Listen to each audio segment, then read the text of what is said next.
Greece ধনবান আমেরিকানদের জন্য দ্রুত নাগরিকত্বের সুযোগ দিচ্ছে। নতুন গ্রিক স্টার্টআপ ইকোসিস্টেম প্রোগ্রামের মাধ্যমে নির্বাচিত স্টার্টআপে প্রায় $2,59,000 বিনিয়োগ করলে নাগরিকত্ব পাওয়া যাবে।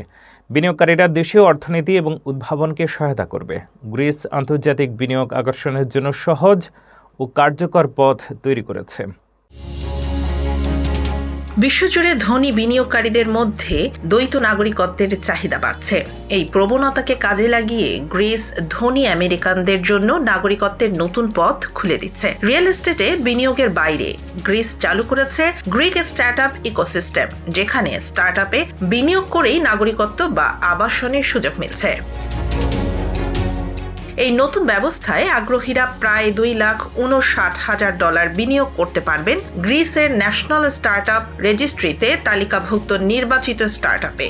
এসব স্টার্টআপ কাজ করছে রিয়েল এস্টেট, প্রতিরক্ষা, ফাইন্যান্স এবং প্রযুক্তি খাতে। সরকারি উদ্যোগ এলিভেট গ্রিস জানিয়েছে, এই প্রকল্পের লক্ষ্য উদ্ভাবন ও উদ্যোক্তা সংস্কৃতিকে উৎসাহিত করে গ্রিসকে দক্ষিণ পূর্ব ইউরোপের একটি প্রধান ইনোভেশন হাবে পরিণত করা।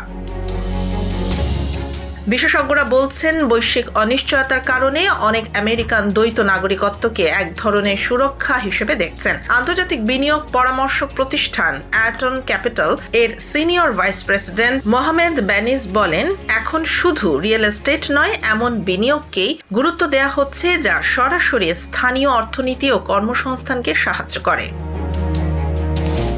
বেনিস আরও উল্লেখ করেন, যুক্তরাষ্ট্রে চালু ট্রাম্প গোল্ড কার্ড এর মতো উদ্যোগ বিশ্বজুড়ে বিনিয়োগ ভিত্তিক নাগরিকত্ব নীতির নতুন দৃষ্টান্ত তৈরি করেছে। বিশ্লেষকরা বলছেন, গ্রিসের এই উদ্যোগ ধনী বিনিয়োগকারীদের কাছে দেশটিকে আরও আকর্ষণীয় করে তুলেছে এবং ইউরোপে নাগরিকত্বের নতুন সম্ভাবনার পথ খুলেছে।